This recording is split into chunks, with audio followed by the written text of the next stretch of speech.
آپ ہی کی بیوی پہ ہاتھ ڈالنے کی کوشش کر رہا ہے, اس کی سزا بتائیں کیا ہونی چاہیے؟ مجھے فوراً جواب چاہیے, آنسر, اس کی سزا بتائیں آپ. الا ان یسجن او عذاب علیم, جیل میں ڈالنا ہے اس کو یا دردناک ہے, یہ آپ فیصلہ کریں گے. یہ ہے جھوٹ کی وہ قسم کے اگلے کو تحقیق کے قابل ہی نہ چھوڑو کہ غلطی کس کی ہے, سزا کا مطالبہ کرنا شروع کر دو. بالکل مولویوں پہ جو سوشل میڈیا پہ الزامات لگ رہے ہیں نا, ان میں بہت سے الزامات اس نوعیت کے لگ رہے ہیں, بہت سے الزامات اس نوعیت کے لگ رہے ہیں کہ ان مولویوں نے ایسا کر دیا, بتاؤ ان مولویوں کے ساتھ کیا ہونا چاہیے. بھائی تم پہلے فیصلہ تو کرو, یہ ان مولویوں نے کیا ہے یا تمہارے حکمرانوں نے کیا ہے یا تمہارے تعلیمی اداروں نے کیا ہے یہ کام؟ تو میں اپنا بتا رہا تھا, میرے اوپر جو الزام لگایا ہے نا, انہوں نے کہا نمبر 1 یہ نئے نئے لوگ آئے ہیں تو الزام کو ریپیٹ کر دوں. میرا مقصد اپنی صفائی بیان کرنا نہیں ہے, میرا مقصد اس شخص پہ رد کرنا نہیں ہے. میرا مقصد تو یہ ہے کہ سوشل میڈیا پہ اس طرح کے لوگ اس طرح الزامات لگا رہے ہیں, آپ کو ان لوگوں سے ہوشیار رہنا پڑے گا, چاہے وہ سیاسی لیڈروں پہ لگائیں, چاہے وہ کسی پہ بھی لگائیں, چاہے وہ مولویوں پہ لگائیں.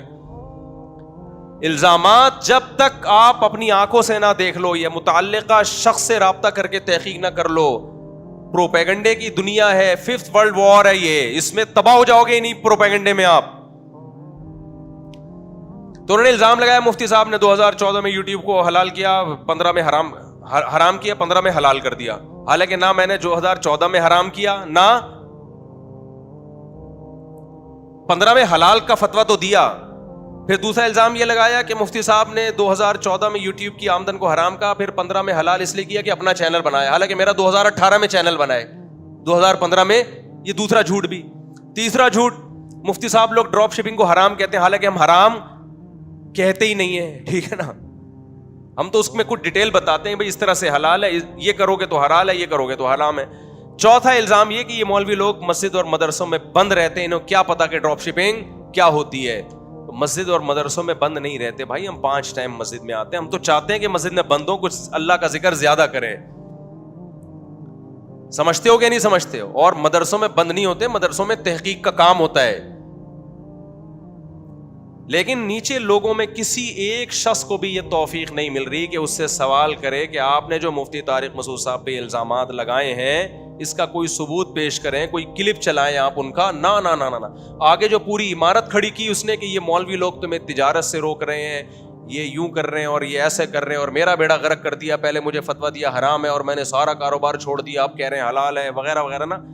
لیکن لوگ ان الزامات کی نہیں کر رہے کہ تحقیق کریں ہم, بلکہ لوگ بھی اس میں شامل ہیں کہ ان مولویوں کا ہونا کیا چاہیے. تو یہ ہے آج سوشل میڈیا کا پروپیگنڈا, اور یہ ہر جگہ ہی ہے. ڈاکٹروں کے خلاف بھی ہے یہ پروپیگنڈا, بعض بے گناہ سیاست دانوں کے خلاف بھی ہے. سیاست دانوں میں بھی برے ہوتے ہیں, لیکن سارے برے نہیں ہوتے بھائی, کچھ اچھے بھی ہوتے ہیں. ایک آدمی نے مجھے کہا کہ وہ فلاں سیاست دان کے بارے میں, وہ دیکھو بھاگ کے بیرون ملک بیٹھا ہوا ہے, تصویریں بھیجی, یہ دیکھو. میں نے تحقیق پتا چلا وہ تو ادھر ہی بیٹھا ہوا ہے کراچی میں, پتہ نہیں کون سے زمانے کی تصویریں اٹھا کے وائرل کی ہوئی ہیں. ایک صاحب نے مجھے کہا کہ وہ فلاں سیاست دان ہے, آپ کو پتا ہے اتنے کروڑوں روپے کی جائیدادیں بنا لی ہیں اس نے. میں نے کہا نہیں مجھے نہیں پتا, اور میں نے کہا مجھے یہ تو پتا ہے کہ آپ کو بھی نہیں پتا. کہہ رہے ہیں کیوں, وہ فلاں نے رپورٹ پیش کی. میں نے کہا فلاں نے جو رپورٹ پیش کی ہے اس رپورٹ کے بارے میں آپ کو پتا ہے کہ وہ رپورٹ صحیح ہے کہ غلط ہے؟ ایک جھوٹ کا بازار گرم ہے میرے بھائی. خدا کا واسطہ اپنی جانوں پہ رحم کرو, یہ کہنا سیکھو کہ مجھے معلوم نہیں ہے. آج ہماری قوم کا بڑا مسئلہ یہ ہے کہ جس کو کچھ بھی نہیں پتا اسے ہر فیلڈ کا سب کچھ پتا ہے, اور یہ پروڈکٹ آپ کو پاکستان میں ملے گی. میرا بڑے بڑے ڈاکٹروں سے واسطہ ہوتا ہے, میں اگر کڈنی کے اسپیشلسٹ سے ہارٹ کے بارے میں کچھ پوچھوں نا, وہ فوراً کہہ دیتا ہے مجھے مفتی صاحب ہارٹ کے بارے میں نہیں پتا. حالانکہ وہ پورا ڈاکٹر ہوتا ہے, کچھ نہ کچھ تو پتا ہوگا نا اس کو. میں اگر ہارٹ اسپیشلسٹ سے لیور کے بارے میں پوچھتا ہوں, وہ فوراً کہے گا مفتی صاحب ایک جگر کے اسپیشلسٹ ہیں, ان کا نمبر میرے پاس ہے, آپ ان سے رابطہ کر لیں. میں ہارٹ کا اسپیشلسٹ ہوں, مجھے جگر کے بارے میں بولتے کیوں نہیں میرے بھائی؟ نہیں پتا. وہ کہہ دے گا کہ مجھے نہیں پتا, اس کو اس میں شرم محسوس نہیں ہوگی. لیکن آپ کسی 2 نمبر حکیم کے پاس جاؤ یا 2 نمبر ڈاکٹر کے پاس جاؤ, آپ اس سے لیور کے بارے میں پوچھو, وہ لیور کے بارے میں ایسی رپورٹیں پیش کرے گا جو آپ کے باپ دادا نے بھی کبھی نہیں سنی ہوں گی. اسے سب پتا ہوگا کہ پودینے کے پانی میں نیمبو ڈال کے پیو, تمہارا جگر کا کینسر ختم. میں ملا ہوں ایسے ڈاکٹروں سے بھی, پودینے کا پانی میں لیمبو ڈال کے پیو تو جگر کا کینسر. آپ پینا نہ شروع کر دیں کہیں, ایک مثال دے رہا ہوں میں. ان کو ہارٹ کا بھی پتا ہے, لہسن کو پیسٹ بنا کے صبح شام پیئیں, دل گارڈن گارڈن ہو جائے گا آپ کا. کھائیں لہسن, کسی ایکسپرٹ ہارٹ اسپیشلسٹ سے پوچھ لیں. ایسا نہ ہو کہ جو تھوڑا بہت بعض دفعہ کولیسٹرول کی کمی سے بھی دل خراب ہو جاتا ہے. پتہ چلا جو تھوڑا سا کولیسٹرول باقی رہ گیا تھا, لہسن نے وہ بھی باقی نہیں چھوڑا. ٹھیک ہے, ہر شخص کو پاکستان میں ہر طرح کی نالج ہے یا نہیں ہے؟ مجھے ایک بات بتاؤ. لہذا مفتی بھی یہاں پتھر اٹھاؤ گے مفتی نکلیں گے. اس کو ڈراپ شپنگ کا بھی پتا ہے, اس کو انشورنس کا بھی پتا ہے, اس کو تکافل کا بھی پتا ہے, اس کو طلاق کے حکام بھی معلوم ہے, اس کو ہسٹری کا بھی پتا ہے, اس کو بنو امیہ کا بھی پتا ہے, اس کو بنو عباس کا بھی پتا ہے, بنو عباس کے جتنے چاچے مامے خالے پھپھے تاریخ میں گزرے سب کا پتا ہے, اس کو محمد بن قاسم کا بھی پتا ہے, اس کو ٹیپو سلطان کا بھی پتا ہے, اس کو ہٹلر کا بھی پتا ہے. اور پھر میڈیکل سائنس کی طرف ہم آتے ہیں تو ان کو جناب جگر کا بھی پتا ہے, ان کو گردوں کا بھی پتا ہے, ان کو کلیجی کا وہ پھیپھڑوں کا بھی پتا ہے, لنگس کے بھی یہ اسپیشلسٹ ہیں, گھٹنوں میں درد کا علاج بھی ان حکیم صاحب کے پاس ہے, کمر کے درد کا علاج بھی ان حکیم صاحب کے پاس ہے. اگر آپ کی اولاد نہیں ہو رہی, اولاد کے کیپسول بھی یہ کھلائیں گے. اگر آپ کی اولاد ہو رہی ہے لیکن بیٹیاں ہو رہی ہیں تو بیٹے کے کیپسول بھی ان کے پاس ہیں, وہ کھلائیں گے, بیٹا پیدا ہو جائے گا آپ کے. جو اسپیشلسٹ ہے اس کو صرف اپنی فیلڈ کا پتا ہے, باقی اس کو کچھ بھی نہیں پتا. اور جو اسپیشلسٹ نہیں ہے وہ ہر فن میں اسپیشلسٹ ہے. یہ پتا ہے ٹیکنیکل فالٹ کیا ہے؟ ہمیں لا ادری کہنا نہیں آتا. لا ادری کا مطلب ہے مجھے معلوم نہیں ہے. یہ کہنا سیکھو میرے بھائی کہ مجھے معلوم نہیں ہے. اس میں کوئی عیب کی بات نہیں ہے. ہر شخص کو سب کچھ نہیں پتا ہوتا. نہ سیاست دانوں کے بارے میں جھوٹے تبصرے کرو, نہ کسی اور کے بارے میں جھوٹے تبصرے کرو. ان السمع والبصر والفؤاد كل اولئک کان عنہ مسئولا. قرآن کہتے ہیں آنکھ ناک کان اور دل کے بارے میں تم سے قیامت کے دن سوال ہوگا. جو لفظ زبان سے نکال رہے ہو نا بغیر تحقیق کے, ما یلفظ من قول الا لدیہ رقیب عتید, انسان ان الفاظ کا ذمہ دار ہے. ان الفاظ کے بارے میں آپ سے سوال ہوگا. اور خوب سمجھو, جب بھی کسی کی اسپیچ سنا کرو نا, اینالائز کرنا سیکھو اس کو. ایک دم نہیں مان لے آیا کرو, آپ اس کی بات کے ٹکڑے کیا کرو کہ اس نے 4 قسم کے الزامات لگائے ہیں, ان چاروں الزامات پہ ہم الگ الگ دیکھو. ہمارے پاس جب کیس آتا ہے نا, ہم تو حکم تحکیم کا کام بھی کرتے ہیں نا بھائی. کاروباری جھگڑے آتے ہیں لوگوں کے تو لوگ کہتے ہیں مفتی صاحب حل کرو. ایک تو ہوتا ہے فتویٰ لکھنا, فتویٰ اور چیز ہے, 2 پارٹیوں کے درمیان فیصلہ کرانا, بولو الگ چیز. فتوے کا مطلب جو آپ سوال لکھ کے دیں گے اس کے حساب سے آپ کو جواب مل جائے گا. دوسرا سوال لکھ کے دے گا بالکل الٹا, اس کو جواب اسی کے حساب سے مل جائے گا. تو 2 الگ الگ فتوے چلے گئے کہ نہیں چلے گئے؟ لوگ کہتے ہیں مفتی صاحب اس کو یہ فتویٰ دیا, آپ نے اس کو الٹا فتویٰ دے رہے ہو. ہم کہیں گے بھائی جو اس نے سوال پوچھا اس کے حساب سے طلاق نہیں ہوئی, یہ کمبخت جو پوچھ رہا ہے اس کے حساب سے ہو گئی ہے. 2 الگ الگ فتوے جا رہے ہیں, سوال 2 الگ الگ آئے ہیں نا. ابے بھائی کیا کریں, کیسے سمجھائیں؟ لیکن جب تحکیم ہوتی ہے نا, تحکیم 2 پارٹیاں آتی ہیں, پھر جو الزامات لگائے جاتے ہیں نا, تو آپ نے عدالتوں میں بھی دیکھا ہوگا جج ایک ایک الزام کو لکھتا ہے, ایک ایک الزام کو لکھتا ہے, اس کا تجزیہ کیا جاتا ہے پھر کہ کس الزام کی کتنی حیثیت ہے, اس میں آپ کے پاس گواہ ہیں یا نہیں ہے. تو جب بھی کسی کا کلپ سنا کریں, ایک میں مثال سے بات سمجھاتا ہوں. آپ کہیں گے مولوی صاحب کس ٹائپ کا بیان لے کے بیٹھ گئے ہیں, یہ ہمیں ضرورت ہے بھائی. پروپیگنڈے سے متاثر نہ ہوا کرو. جب بھی کوئی دعویٰ کرے اس کے اسٹائل پہ مت جاؤ, اس کے رونے دھونے پہ مت جاؤ, اس کے چیخنے چلانے پہ مت جاؤ, اس کے جذبات پہ مت جاؤ. بعض اسکالر بڑے جذباتی ہو کے بیان کر رہے ہیں, یہ ایسے ہیں فلانا ایسے, لوگ کہتے ہیں وہ رونا شروع کر دیتے ہیں لوگ, یار یہ واقعی اتنا برا ہے یہ آدمی. او بھائی وہ جو دعوے کر رہا ہے دعوے برائے دعوے ہیں وہ. میں اکثر ایک واقعہ بیان کرتا ہوں. حضرت عمر کا دور حکومت تھا, کوئی جج تھے, ان کی عدالت میں ایک عورت آئی روتے ہوئے, اپنے شوہر پہ الزام لگا رہی تھی میرا شوہر ایسا ہے, میرا, بہت رو رہی تھی. تو جو کمرہ عدالت میں لوگ بیٹھے ہوئے تھے انہوں نے جج سے کہا کہ جج صاحب یہ عورت بڑی مظلوم ہے, آپ اس کے حق میں فیصلہ کریں. تو انہوں نے کہا بھائی رونا مظلومیت کی دلیل نہیں ہے. جج تھے نا, ماہر تھے, وہ تو صبح شام بھگتتے رہتے. انہوں نے کہا اگر رونا مظلومیت کی دلیل ہوتا تو یوسف علیہ السلام کے بھائیوں نے کنویں میں یوسف علیہ السلام کو ڈالا اور خود الٹا روتے ہوئے آ رہے ہیں. رونا یوسف علیہ السلام کو چاہیے تھا, رو کون رہا ہے؟ بھائی رو رہے ہیں. وجاءوا اباہم عشاء یبکون, قرآن کہتا ہے شام کو ابا کے پاس آئے روتے ہوئے, رو رہے ہیں ہائے ہمارے بھائی کو کیا ہو گیا, ہائے ہمارے بھائی کو کیا ہو گیا, حالانکہ جھوٹ بول رہے تھے. تو رونا دلیل محبت نہیں ہے, نہ آپ کے برحق ہونے کی دلیل ہے, نہ جذباتی ہونا آپ کے برحق ہونے کی دلیل ہے. تو ہماری قوم میں بڑا مسئلہ میجورٹی میں یہ ہے کہ وہ جذبات سے متاثر ہو رہے ہیں. جب بھی کوئی الزام لگایا کرے اس کو تجزیہ کیا کرو کہ یہ بول کیا رہا ہے. میں ایک مثال دیتا ہوں, چونکہ آج کل علماء کے خلاف بہت پروپیگنڈا ہو رہا ہے یوٹیوب پہ. ایک صاحب ہیں ملحد قسم کے ہیں, ویسے اپنے آپ کو مسلم کہتے ہیں, وہ انہوں نے بڑے بڑے سائنسدانوں کی تصویریں لگائیں, آئنسٹائن کی, نیوٹن کی, بڑا جو ہے نا, اور بیچ میں مولانا طارق جمیل صاحب کی, اور کہا کہ دیکھو ان لوگوں کی یہ ایجادات ہیں, یہ کام کیے اور یہ کام کیے, اور یہ حوروں کی ٹانگوں کی حسن اور جمال بیان کرتا ہے یہ آدمی. نیچے لوگوں نے کہا یار یہ دیکھو مولوی کسی کام کے.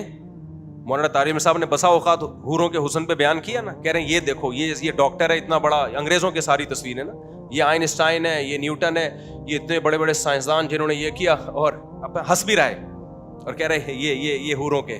تو ہماری قوم ان کو فالو کر رہی ہے, ان کو چھوڑا ہوا ہے. سمجھ میں آئی بات؟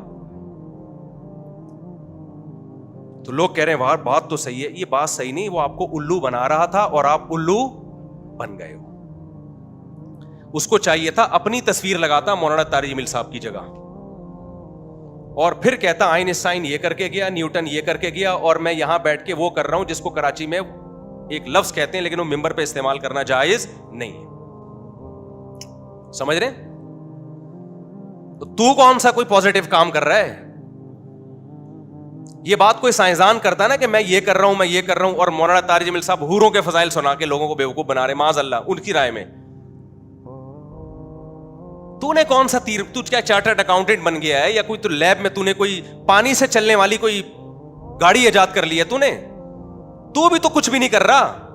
وہ حوروں کے فضائل بیان کر کے کم از کم زنا سے تو روک رہے ہیں نا لوگوں کو. تو آپ نے کیا تجزیہ کرنا ہے؟ ایسے فتنہ پرستوں سے ہوشیار رہیں, ان کو پروموٹ نہ کیا کریں. لوگ کہہ رہے ہیں لوگوں نے ان سے پازیٹیو کہا, واقعی یار یہ پروپیگنڈا ہے میڈیا کا. پہلی بات تو یہ کہ مولانا طارق جمیل صاحب کے 100 بیانات میں 2 بیان حوروں کے فضائل پر ہوں گے, 98 بیان حوروں کے فضائل پر نہیں ہے. 98 میں اخلاقیات سکھائی جا رہی ہیں جو اس یوٹیوبر کے پاس نہیں ہے, کہ کسی پہ طنز کیسے کیا جاتا ہے, کسی پہ اعتراض کیسے کیا جاتا ہے. ایک اخلاقیات کا شعبہ جو مولانا طارق جمیل صاحب نے شروع کیا تھا, جو مولویوں کا شعبہ ہے, وہ بھی آپ نے ختم کر دیا. اس سے سائنسدان تو پیدا نہیں ہوں گے, تھوڑی سی جو تمیز سوسائٹی میں باقی رہ گئی ہے وہ بھی مارکیٹ سے شارٹ ہو جائے گی. ہونا یہ چاہیے تھا کہ جب بھی کسی کا مقابلہ کسی سے کیا جاتا ہے تو جنس کا مقابلہ جنس سے کیا جاتا ہے. خوب سمجھ لو, جنس کا مقابلہ خلاف جنس سے کبھی نہیں کیا جاتا. مثال کے طور پر یہ ڈاکٹر اس نے یہ میڈیسن ایجاد کی, یہ ڈاکٹر اس نے یہ میڈیسن ایجاد کی, اور یہ میکینک آج تک اس نے کوئی دوا ایجاد نہیں کی ہے. وہ میکینک کہے گا میرا مقابلہ میکینکوں سے کروا میرے بھائی, تو ڈاکٹروں سے مجھے کیوں بھڑوا رہا ہے؟ ابے کیا ہو گیا تمہیں؟ سمجھ میں آ رہی ہے بات کہ نہیں آ رہی ہے؟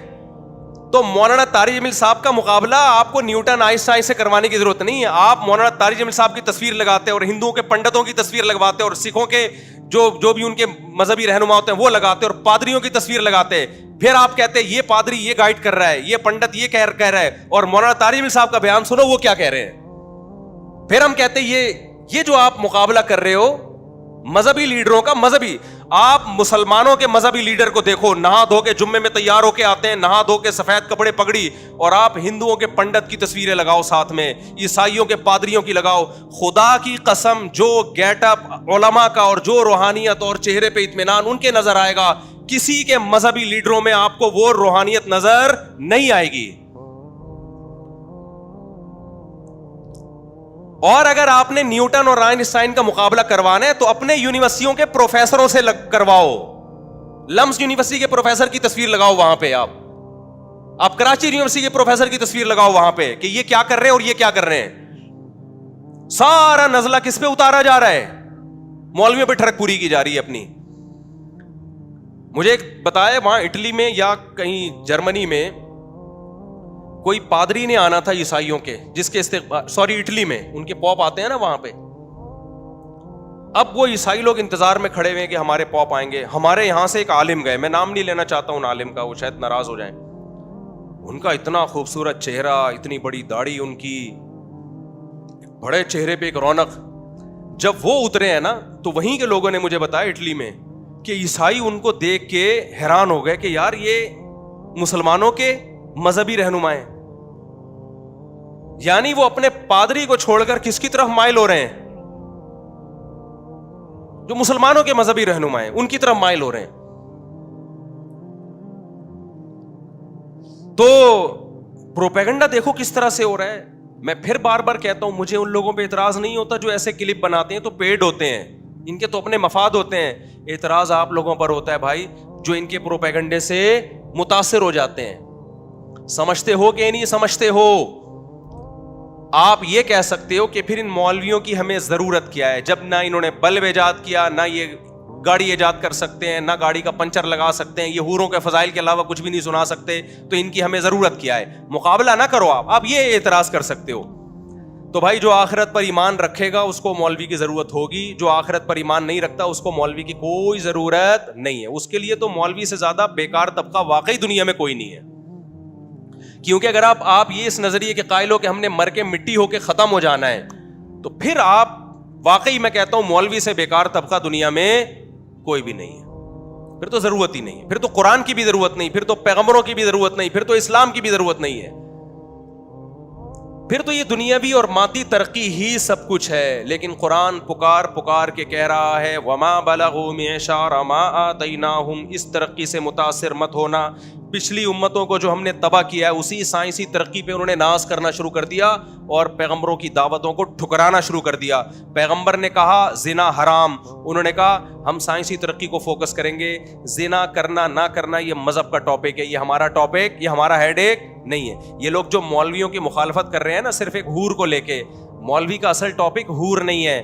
مولوی کا اصل ٹاپک یہ کہ آپ اپنے باپ اور ماں کو بڑھاپے میں اولڈ ہاؤس میں جمع نہیں کرا سکتے. یہ سمجھتے ہیں کہ ہم جمع کرائیں گے تو ترقی کریں گے, گھر میں رکھیں گے تو ہمیں ان کی کھانسی برداشت کرنا پڑے گی. یہ اس ٹینشن سے بچنے کے لیے سوسائٹی سے مولوی کو کیا کر رہے ہیں, نکالنا چاہتے ہیں. مولوی کہتا ہے تمہیں زنا کرنے کی اجازت نہیں ہے. ان کو پتا ہے اگر ہم نے زنا کو حرام کر دیا تو بہت ہم چاند پہ تو پہنچ, دیکھو انگریز زنا کر کے بھی چاند پہ پہنچا کہ نہیں پہنچا, تو ان کو تو چاند پہ پہنچنا ہے. ان کو کیا اس سے کہ خدا کس چیز سے خوش ہوتا ہے, خدا کس چیز سے ناراض ہوتا ہے.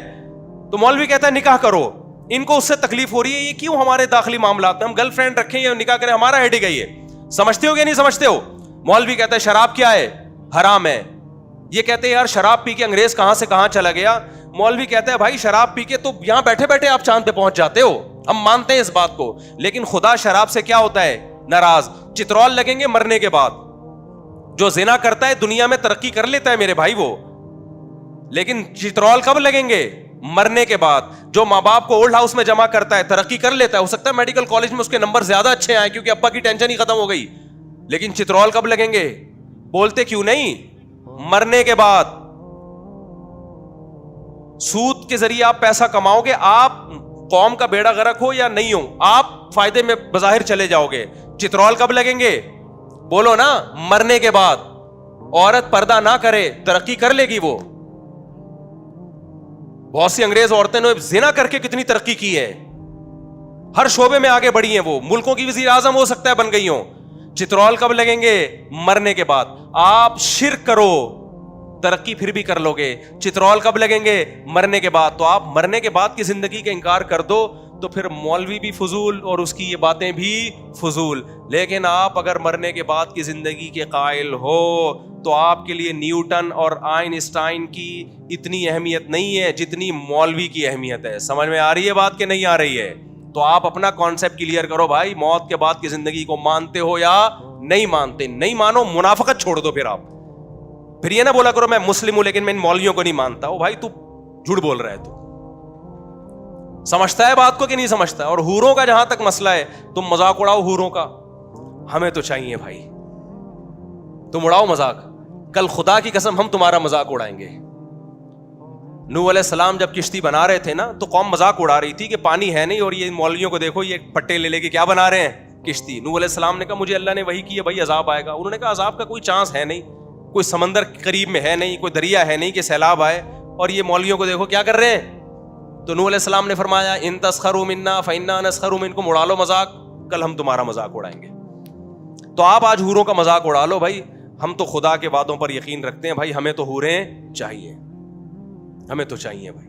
اور ہم تو اللہ سے دعا مانگتے ہیں اللہ ان حوروں سے ہمیں محروم نہ کرنا اور ان کمبختوں کو محروم کر دینا. یہ دنیا میں بھی محروم ہے حوروں سے, ان کو گرل فرینڈز ملتی ہیں, بیویاں ان کو نہیں ملتی, اور گرل فرینڈ کا جب موڈ آف ہوتا ہے وہ چھوڑ چھاڑ کے چلی جاتی ہے اس کو. جب زیادہ تو کل آج تو غریب ہو جا, دیکھتا ہوں میں تجھے کتنی حوریں دنیا میں ملتی ہیں. دیندار لوگوں کو وفا کرنے والی بیویاں ملتی ہیں, وفا کرنے والی اولادیں ملتی ہیں جو بڑھاپے میں سہارا بنتی ہیں. ان کمبختوں کو جو حوروں کا مذاق اڑاتے ہیں, نہ دنیا میں وفادار بیویاں ملتی ہیں اور نہ بڑھاپے میں وفادار اولادیں ملتی ہیں. اور آخری بات کر کے بیان کو ختم کرتا ہوں میں, یہ جو بار بار الزام لگا رہے ہیں مولویوں کی وجہ سے ملک ترقی نہیں کر رہا. لوگ کہتے ہیں دیکھو اتنی مسجدیں, اتنے مدرسے, لیکن اتنی کرپشن. یہ بھی دعویٰ برائے دعویٰ ہے. ان مسجدوں کا کیا کردار ہے بھائی آپ کو ترقی سے روکنے میں؟ کسی کو دیکھا آپ نے مسجد میں امام کو بیٹھ کے ترقی کے خلاف تقریر کر رہا ہو؟ کسی کو دیکھا؟ آپ کہہ سکتے ہیں ترقی کے خلاف تو تقریر نہیں کرتے, لیکن حوروں کے اتنے فضائل بیان کر دیتے ہیں کہ لوگ ان کے چکروں میں پڑ جاتے ہیں, اور کوئی آئنسٹائن اور نیوٹن جیسا پھر پیدا نہیں ہوتا, سارے حوروں کے چکر میں لگ جاتے ہیں. او بھائی حوروں کے چکر میں لگا کے ترقی سے نہیں روک رہے, آپ کو موٹیویٹ کر رہے ہیں ہم کہ تم ترقی کرو, کیونکہ اللہ نے جنت کی حوروں کا وعدہ سست اور پوستی لوگوں سے نہیں کیا, انہی لوگوں سے کیا جو اسٹرگل کرتے ہیں. میرے تو میڈیکل کالج میں بیانات ہوتے رہتے, میں کہتا ہوں تمہیں حوریں ملیں گی نہیں اس وقت جب تک تم پڑھائی کو فوکس نہیں کرو گے. اسلام جب دنیا میں آیا, مجھے ایک بات بتاؤ, سائنس نے ترقی کی ہے یا تنزل میں گئی ہے سائنس؟